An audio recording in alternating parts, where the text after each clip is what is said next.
Hai, Assalamualaikum warahmatullahi wabarakatuh. Perkenalkan, nama saya Rahmiani Endang Astuti, NIM A1D1200003 dari Prodi S1 Gizi, Fakultas Keperawatan dan Kebidanan Universitas Megarizky.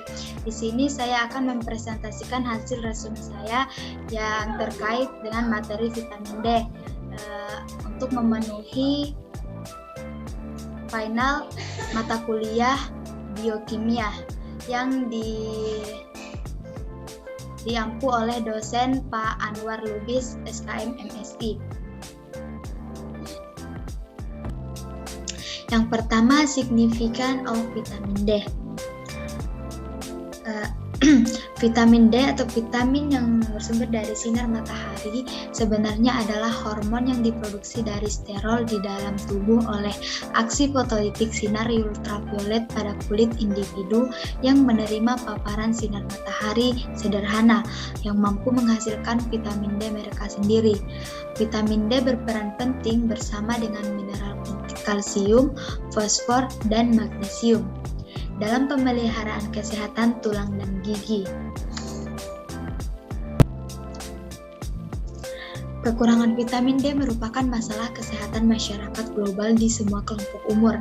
Dampak yang paling terlihat adalah peningkatan risiko penyakit tulang metabolik, rakitis, dan osteoporosis. Prevalensi global dari osteoporosis atau kehilangan tulang yang menyebabkan peningkatan kerapuhan tulang pada orang dewasa tidak didokumentasikan dengan baik. 2 juta patah tulang terkait osteoporosis terjadi di Amerika Serikat pada tahun 2005. Pada tahun 2025, jumlah itu diperkirakan akan mencapai 3 juta dengan biaya medis terkait sebesar 16-25 miliar. Setiap tahun 250.000 orang Amerika yang kebanyakan wanita akan dirawat di rumah sakit karena patah tulang pinggul. 3/4 tidak mengalami pemulihan penuh, setengahnya akan bergantung pada tongkat atau alat bantu jalan, 40% akan membutuhkan perawatan yang dibantu, dan 20% akan meninggalkan karena komplikasi dalam waktu 1 tahun. Wanita semakin rentan terhadap osteoporosis setelah permulaan menopause, ketika tingkat keropos tulang mereka dapat meningkat sebanyak 10 kali lipat.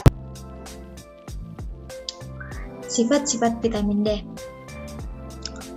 Vitamin D adalah deskriptor genetik untuk semua steroid yang secara kualitatif menunjukkan aktivitas biologis kolekalsiferol. Senyawa ini mengandung cincin steroid A, C, dan D yang utuh, yang akhirnya diturunkan secara in vivo melalui fotolisis cincin B dan 7 dehidrokolesterol. Proses itu membebaskan cincin A dari struktur kaku dari cincin C dan D, menghasilkan mobilitas konformasi di mana cincin A mengalami interkonversi cepat antara 2 konfigurasi kursi. Senyawa aktif vitamin D memiliki salah satu dari 2 jenis rantai samping isoprenoid yang melekat pada inti steroid pada C17 dari cincin D. Sifat-sifat vitamin D. Vitamin D2 dan D3 adalah bubuk putih kuning yang tidak larut dalam air, yang cukup larut dalam lemak, minyak, dan etanol, dan bebas larut dalam aseton eter, dan petroleum ether. Masing-masing menunjukkan serapan ultraviolet yang kuat dengan maksimum pada 264 nanometer. Masing-masing sensitif terhadap O2, cahaya, dan yodium. Panas atau keasaman ringan dapat mengubah ke masing-masing 5, 6 trans dan bentuk tidak aktif lainnya. Sumber vitamin D yang pertama itu biosintesis vitamin D3. Kolekalsiferol D3 dapat dibisintesis dengan proses 2 langkah yang melibatkan sinar ultraviolet atau UVB 290-310 nanometer yang bekerja pada 7 DHC di kulit. Yang pertama itu ada fotoaktivasi, di mana fotoaktivasi itu reaksi aktivasi melibatkan pembukaan cincin elektrolitik 7 dehidrokolesterol yang diinduksi cahaya karena penyerapan cahaya oleh 5,7 DNA cincin B dari inti sterol yang menghasilkan S-trans, S-cis vitamin D3. Proses ini optimal dengan cahaya dalam kisaran UVB, yaitu 295 sampai 300 nanometer. Namun, penyinaran panjang gelombang yang lebih pendek juga dapat menyebabkan fotoisomerisasi ini. Yang kedua yaitu isomerisasi termal. Yang kedua yaitu isomerisasi termal, yaitu setelah terbentuk provitamin D3 dapat diubah secara fotokimia menjadi lumisterol atau takisterol. Tetapi prospek energi terendahnya adalah menjalani penataan ulang termal yang melibatkan pergeseran hidrogen C19 ke C9 untuk membentuk kolekalsiferol atau vitamin D3. Sifat reversibel dari penataan ulang ini berarti bahwa vitamin D3 dan vitamin D3 selalu dalam keseimbangan dinamis, yaitu dalam kondisi fisiologis keseimbangan mendukung vitamin D3. Biosintesis vitamin D dengan demikian ditentukan oleh paparan lingkungan terhadap sinar UV yang dapat meningkatkan risiko kanker kulit pada individu yang mengalami proses pembakaran. Jumlah sinar matahari yang dibutuhkan untuk mendukung status vitamin D yang memadai jauh lebih sedikit daripada yang meningkatkan risiko kanker kulit. Penyinaran UV penghasil vitamin D tergantung pada sudut zenit matahari. Paling besar pada siang hari yaitu 60% terjadi antara pukul 10 pagi dan pukul 2 siang. Mencapai puncak tahunan pada pertengahan musim panas dan semakin menurun dengan semakin jauhnya jarak dari ekuator bumi. Di musim dingin, individu yang hidup di atas 40 derajat lintang utara ke selatan hampir tidak memiliki vitamin D3 biogenesis. Sumber makanan vitamin D. Vitamin D sebagai ergokalsiferol atau vitamin D2 atau kolekalsiferol yaitu vitamin D3 tidak banyak terdapat di alam. Namun, provitamin yang umum adalah bersumber dari tanaman dan hewan.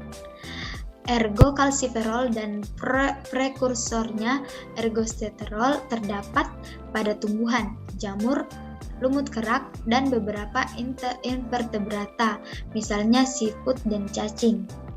Faktanya, beberapa mikroorganisme cukup kaya akan ergosterol, yang mungkin terdiri dari 10% dari total bahan kering. Ergosterol terjadi pada vertebrata yang lebih tinggi, hanya sejauh mereka mengkonsumsinya, dan kemudian hanya dalam jumlah yang rendah. C. Bioavailabilitas vitamin D. Vitamin D bervariasi dalam bioavailabilitas karena perbedaan biopotensi, yaitu tidak mengenai penyerapan atau transportasi.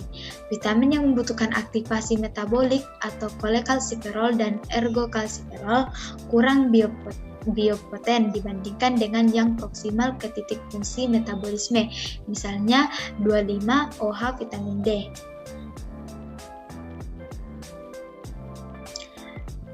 D itu mengekspresikan aktivitas vitamin D. Karena vitamin D ada dalam makanan dan suplemen dalam berbagai bentuk biopotensi yang berbeda, pelaporan aktivitas vitamin D dalam makanan memerlukan beberapa cara standarisasi. Untuk tujuan ini, unit internasional telah menentukan, yaitu menurut unit internasional 0,025 mg yaitu vitamin D atau vitamin D3. Makanan yang kaya akan vitamin D. Sumber makanan yang kaya akan vitamin D adalah ikan berminyak dan produk susu, jamur iradiasi dan minyak.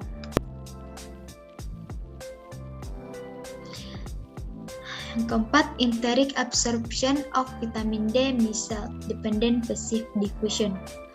Vitamin D diserap dari usus halus melalui difasi pasif tak jenuh yang bergantung pada solubilisasi misel dan karenanya adanya lemak dan garam empedu. Penyerapan tercepat tampaknya berada di bagian atas usus kecil, duodenum dan ileum. Namun, jumlah terbesar vitamin D mungkin diserap di daerah distal di mana makanan memiliki waktu transit yang lebih lama. Seperti zat hidrofobik lainnya yang diserap oleh difusi yang bergantung pada misal pada mamalia, vitamin D memasuki sirkulasi limfatik sebagian besar yaitu 90% dari jumlah yang diserap berhubungan dengan kilomikra atau portamikra. Dengan sebagian besar keseimbangan berhubungan dengan globulin. Efisiensi penyerapan enterit vitamin D tampaknya sekitar 50%. Vitamin D yang baru diserap dilepaskan oleh enterosit ke dalam sirkulasi limfatik di kilomikra. Yang kelima itu transportasi vitamin D. Vitamin D3 terbentuk di kulit ditransalokasikan ke dalam dermal capillary bed, kemudian ke sirkulasi umum melalui proses yang tampaknya selektif untuk vitamin D3, meninggalkan previtamin D3 di epidermisnya. Dalam translokasi ini adalah spesifik DBP dalam plasma tempat semua vitamin asal biogenik terikat. Sebaliknya, vitamin D yang diserap secara enterik hadir dalam sirkulasi yang terikat pada DBP dan lipoprotein dalam jumlah yang sebanding. Tampaknya ditransfer selama proses degradasi kilomikron di hati. Studi telah menunjukkan bahwa tingkat sirkulasi metabolit hati 25-OH-D3 dipengaruhi oleh apolipoprotein E atau ApoE. Genotip manusia dengan ApoE 442 alel juga telah ditemukan memiliki serum 25-OH-D yang lebih besar konsentrasi daripada non-carrier. A. Protein peringkat vitamin D. Seperti sterol lainnya, vitamin D diangkut dalam plasma sebagian besar berhubungan dengan protein. Sementara beberapa burung dan mamalia mengangkut vitamin D dalam hubungannya dengan albumin, dan ikan dengan kerangka tulang rawan misalnya hiu dan pari mengangkutnya bersama dengan lipoprotein plasma. Sebagian besar spesies menggunakan protein yang disebut transkalsiferin atau lebih umum DBP. DBP berada dalam keluarga gen yang sama dengan albumin dan fetoprotein. B. Distribusi jaringan. Berbeda dengan vitamin larut lemak lainnya, vitamin D bukan disimpan di dalam hati mamalia kecuali pada beberapa ikan. Ini mencapai hati dalam beberapa jam setelah diserap di usus atau disintesis di kulit. Tetapi dari hati distribusikan secara relatif merata di antara berbagai jaringan, di mana ia berada di kompartemen hidrofobik. Oleh karena itu, jaringan lemak seperti adiposa menunjukkan konsentrasi yang sedikit lebih besar. Namun dalam jaringan itu, vitamin ditemukan dalam fase lipid curah, di mana ia hanya dimobilisasi secara perlahan. Keenam yaitu metabolisme aktivasi. Yang A. Metabolik vitamin D. Metabolisme vitamin D melibatkan pengubahannya menjadi produk hidroksilasi yang berbeda, yang masing-masing lebih polar daripada induknya. Produksi ini metabolit, beberapa di antaranya adalah bentuk vitamin yang aktif secara metabolik, menjelaskan jeda waktu yang biasanya diamati antara pemberian vitamin dan respon biologis paling awal. B. Pengaturan metabolisme vitamin D. Vitamin D ditemukan memiliki waktu paruh fisiologis yang relatif lama, sekitar 2 bulan. Ini kemungkinan mencerminkan penyerapan parsialnya dalam adiposa sebagai waktu paruh sirkulasinya, itu 25-OH-D3, dan aktif secara metabolik, 1,25 OH2-D3. Bentuknya lebih pendek, masing-masing sekitar 15-45 hari dan 15 jam. Tingkat sirkulasi 1,25 OH2-D3 diatur pada sekitar 40 pigmen per mililiter, yaitu 100 nanometer. C. Regulasi epigenetik. Metabolisme vitamin D tampaknya diatur sebagian melalui mekanisme epigenetik metalasi promotor CP2RI D325 hidroksilase diamati pada leukosit dari individu yang kekurangan vitamin D. Efek itu terbalik setelah kembali ke kecukupan vitamin D. D. Peran protein peringkat vitamin D. DBP sangat penting dalam regulasi metabolisme vitamin D yang mengontrol distribusi jaringan metabolit vitamin D karena kelebihan relatif DBP yaitu 4-8 m dibandingkan dengan 50 nanometer 25-OH-D3. Hampir 90% metabolit vitamin D yang bersirkulasi terikat pada DBP dalam vitamin D individu yang memadai, sementara menempati kurang dari 5% dari situs pengikatan yang tersedia karena ikatan yang lebih kuat pada 25-OH-D3 dalam plasma daripada jaringan lain. Konsentrasi metabolisme bebas dipertahankan pada tingkat yang sangat rendah. Keduanya 25-OH-D3 dan 1,25-OH2-D3 juga dapat mengikat albumin, meskipun dengan afinitas yang jauh lebih rendah daripada DBP. Oleh karena itu, pengikatan albumin jauh kurang efektif daripada DBP dalam melindungi metabolit ini terhadap kehilangan melalui filtrasi ginjal karena DBP yang terikat mengikat megalin yang mencegah filtrasi glomerulusnya. Diferensial metabolisme vitamin D2 dan D3. Meskipun bentuk makanan kecil, vitamin D2 dimetabolisme secara analog dengan vitamin D3. Enzim-enzim yang terlibat dalam 1, 24, dan 25 hidroksilasi tidak membedakan antara vitamin ini, dan dosis harian dalam jumlah sedang yaitu 1000 IU dari keduanya menghasilkan peningkatan yang sebanding dalam serum 25-OH-D. Namun dosis tunggal sebesar 50.000 IU dari 25-OH-D2 dibersihkan lebih banyak lebih cepat dari 25-OH-D 773. Pada paparan tingkat tinggi, D2 adalah dimetabolisme menjadi sejumlah mono, yaitu 24 di 1,24, 24,26 dan tri 1,25,28. Metabolit terhidroksilasi yang tidak dihasilkan dari D3. Satu studi menemukan waktu paruh 25-OH-D2 di Gambia, tetapi tidak untuk subjek di Inggris. Hasil yang tidak sesuai tersebut mungkin terkait dengan distribusi badan genetik yang berbeda di DBP, yang telah terbukti memengaruhi respon terhadap D3, tapi tidak untuk D2. Untuk manusia dan mungkin sebagian besar spesies lain, perbedaan biopotensi antara D2 dan D3 signifikan hanya pada dosis bolus. Beberapa spesies termasuk burung dan beberapa monyet di dunia baru sangat membedakan antara D2 dan D3. Bagi mereka, D2 jauh lebih sedikit biopoten daripada D3. Mereka membersihkan metabolit mono dan dihidroksilasi D2 lebih cepat dari D3. Misalnya pada anak ayam, tingkat pergantian plasma vitamin D2 25-OH-D2 dan 1,25-OH2-D2 1,5, 11 dan 33 kali lipat lebih cepat daripada vitamin D masing-masing analog. Perbedaan dalam tingkat turnover ini lebih besar daripada afinitas pengikatan ke DBP, yaitu 5, 3,6 dan 3 kali lipat masing-masing, yang lebih besar untuk D3 dan metabolitnya dibandingkan D2 dan metabolitnya.